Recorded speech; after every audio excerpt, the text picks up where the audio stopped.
से हमके ना जाने ऐसन कोनो रंगबाज नहीं। पता कले जान कही टीवी पर न्यूज में आवेली।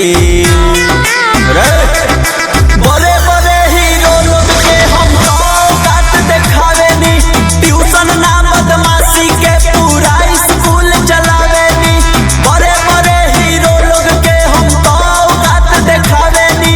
ट्यूशन ना बदमाशी के पूरा स्कूल चलावेनी।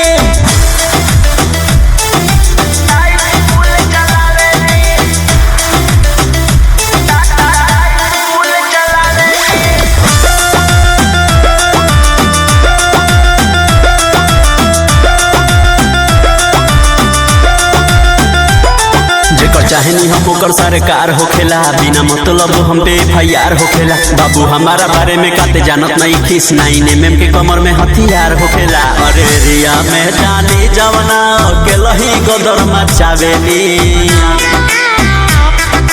बड़े बड़े हीरो लोग के हम औकात देखावेनी। ट्यूशन ना बदमाशी के पूरा स्कूल चलावेनी। बड़े बड़े हीरो लोग के हम औकात देखावेनी। ट्यूशन ना बदमाशी के पूरा स्कूल चलावेनी।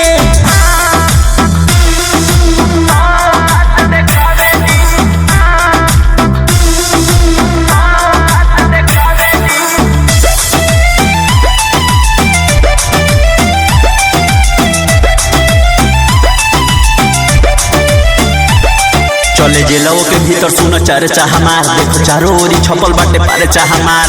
जेतना में घर तोर चले महीना एक दिन के बाटे खर्चा हमार। बात आवे इज्जत पत खुले आने मर्डर करावेली।